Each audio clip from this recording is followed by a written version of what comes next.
Thanks, François. Merci François. Merci aux organisateurs de m'avoir invité aux rencontres. Bonjour. Je serai la première personne à parler de nos travaux des 2 derniers jours. Comme vous le savez, nous venons de passer 2 journées d'échanges intenses dans de groupes plus restreints en parlant de la durabilité en milieu urbain et la transition vers la durabilité. La première séance, mardi après-midi, a été consacrée entièrement à la question des dialogues et conflits entre la science, la technologie et l'urbanisme pour aller dans des solutions durables en milieu urbain. Est-ce que des solutions existent? C'était un échange très animé. Et en fait, il n'y avait pas d'accord en tant que tel. Dans tant de domaines, nous avons besoin de dialogue où des conflits peuvent surgir à n'importe quel moment. Le discours introductif a été fait par Sila Janoff de Harvard et elle a commencé en parlant de nombreuses questions qui cadrent les questions. C'est un facteur essentiel qui agit en matière de durabilité, qui prend les décisions quant aux solutions à envisager pour elle. Un dialogue ou un conflit surgit lorsqu'il y a suffisamment de controverses. Elle est avocate, elle dit devant un tribunal, il faut suffisamment de controverses.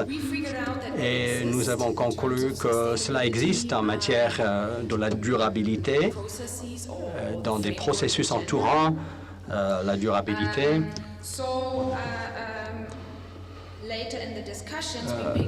Lors des échanges, nous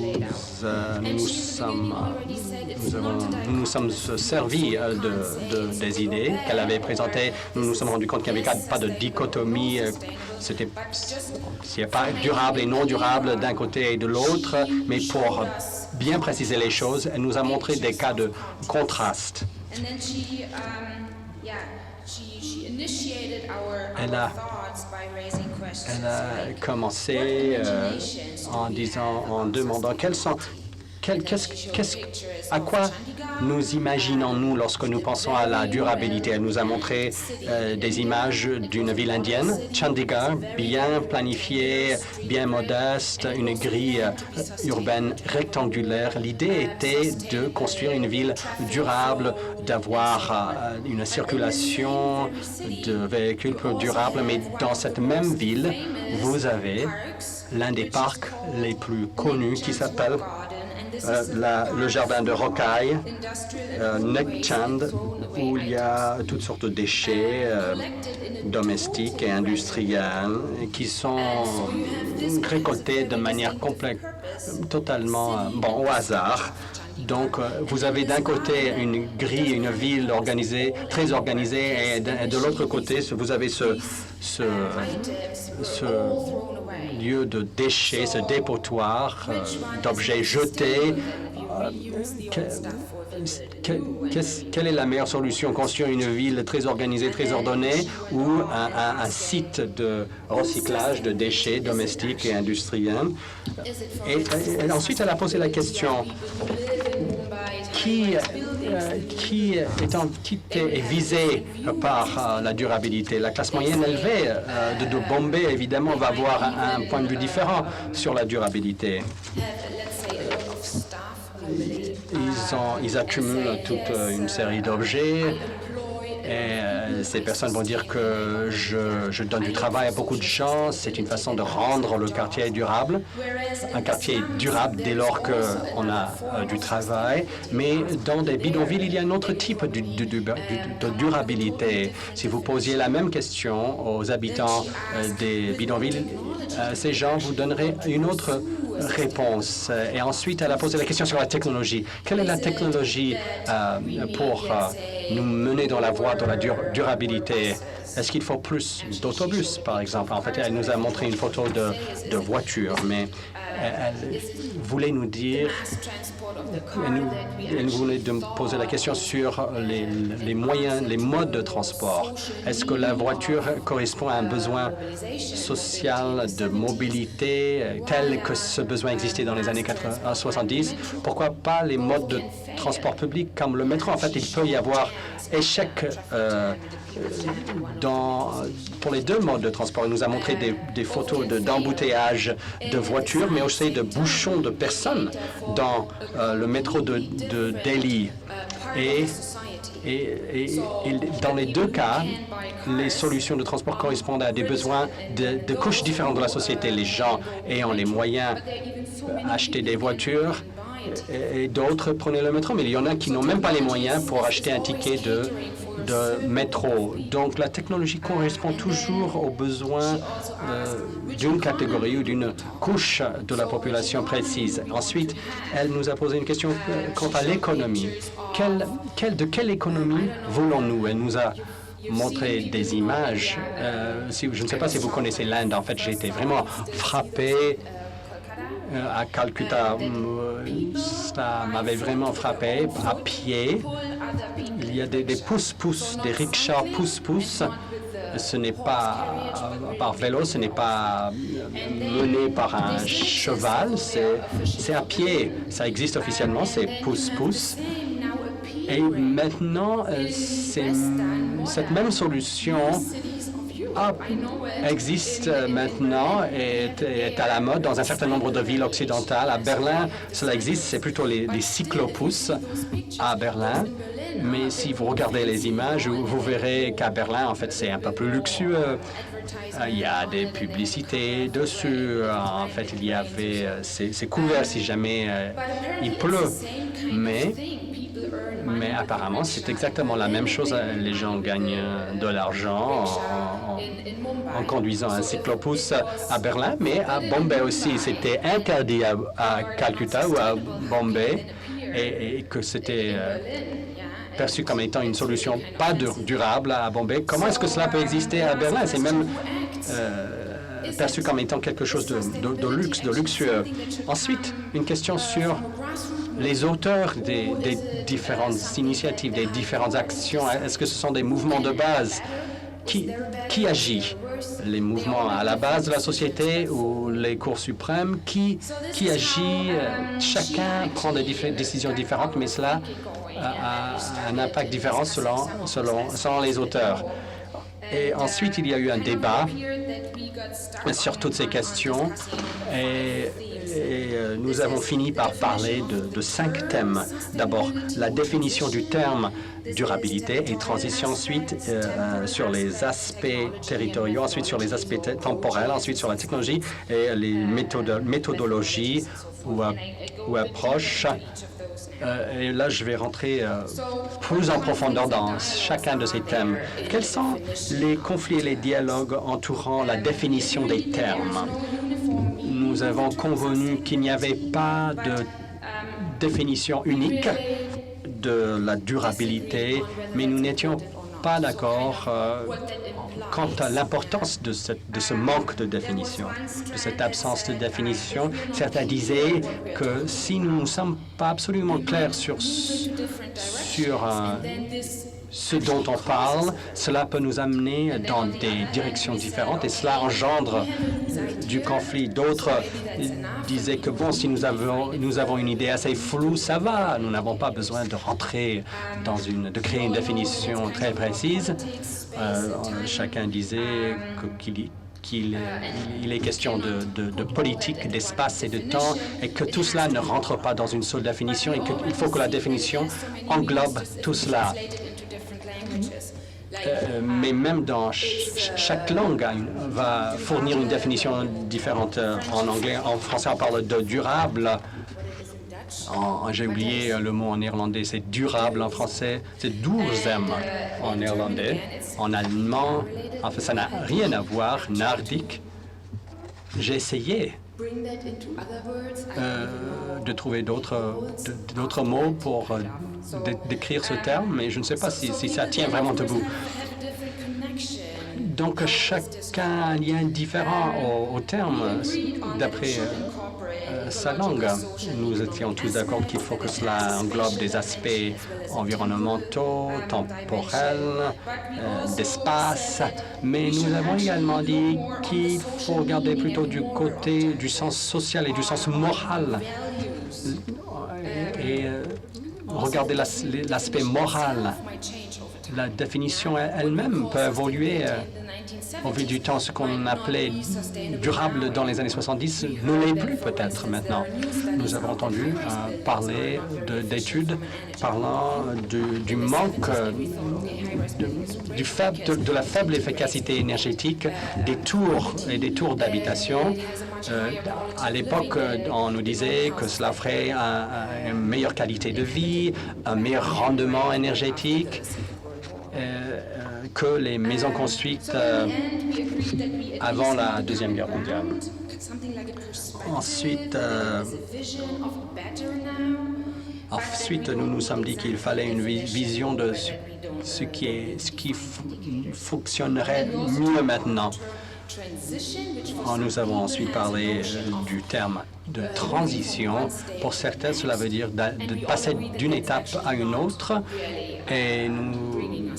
Mais en fait, nous nous sommes dit que ce n'est pas très utile comme définition. Certains étaient d'accord pour accepter le terme transition, mais d'après eux, ce n'est pas une étape. En fait, c'est un fait dynamique qui est une transition d'une voie vers une autre voie. Ensuite, nous avons abordé la question des aspects territoriaux. Nous en avons parlé assez longuement, mais il est difficile de dépasser cette question, de résoudre cette question. Si vous avez des frontières et si chaque État est divisé dans des paliers ou des divisions territoriales ou administratives différentes, Länder, régions, cela crée un intérieur et un extérieur. Parfois, ça marche, c'est bon, parfois, c'est mauvais. Si vous regardez les bassins fluviaux, en fait, il est difficile de veiller à ce que les gens en aval du fleuve reçoivent une eau de qualité, vu les pollutions qui sont déposées dans le fleuve en amont. Il faut évidemment une coopération et cela peut entraîner d'énormes conflits. Mais donc ça c'est le côté mauvais, mais il y a aussi un côté positif.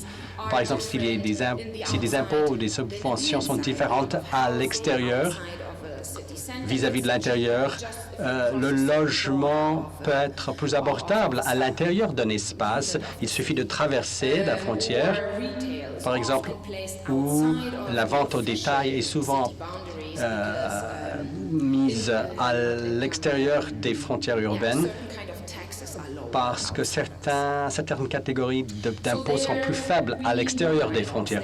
Donc, il faut plus de dialogue.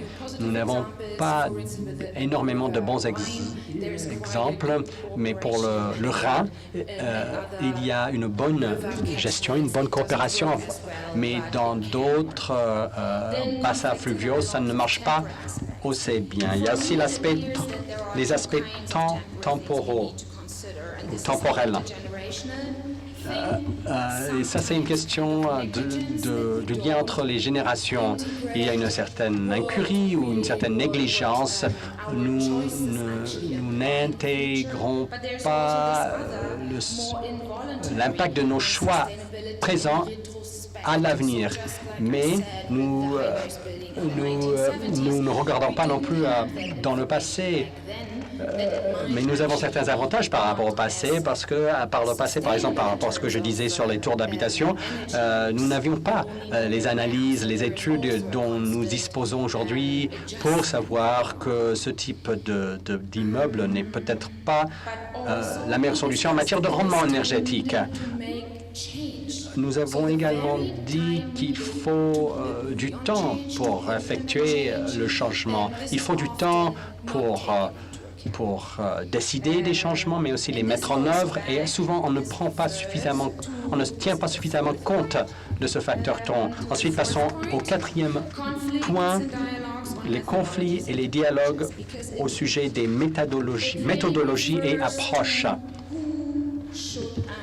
En fait, il est surtout question de qui devrait prendre la décision, qui devrait mettre en œuvre les décisions, qui devrait effectuer les évaluations. Il y avait un désaccord et nous n'avons pas trouvé de solution. Désaccord, en tout cas, entre deux positions. Qui élabore les solutions durables? Quelqu'un indique en fait c'est seulement en milieu universitaire, car la durabilité est très complexe, il faut tenir compte des aspects, espace, les aspects naturels, l'environnement, le temps. Et il y a beaucoup de travaux sur les complexités, beaucoup de progrès en matière de l'évaluation de la complexité dans un domaine comme celui-ci.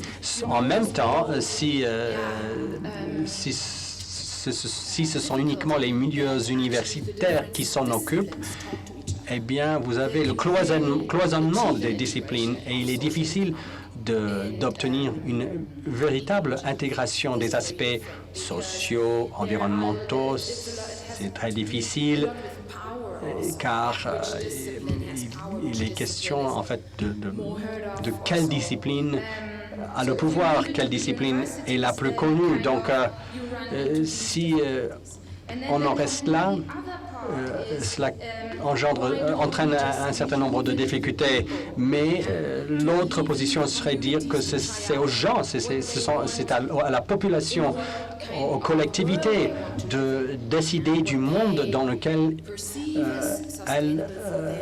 les gens souhaiteraient vivre.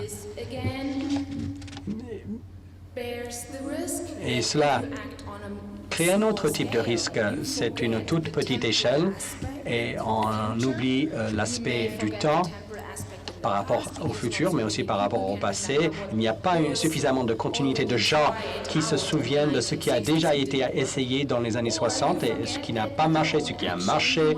Vous oubliez en même temps que vous pouvez nuire aux voisins, aux pays en développement. Donc, il est difficile d'aborder ces questions à une très petite échelle. On a abordé un certain nombre d'exemples. Il paraît que des entités d'urbanisme, d'aménagement urbain rend la tâche un peu plus simple pour faire face à l'étalement urbain, par exemple, ou en ce qui concerne le changement climatique, ou que des coopérations autour des bassins fluviaux ont enregistré des succès. Ensuite, sur la technologie, le dernier point. Un des participants a dit que la mise en œuvre de la technologie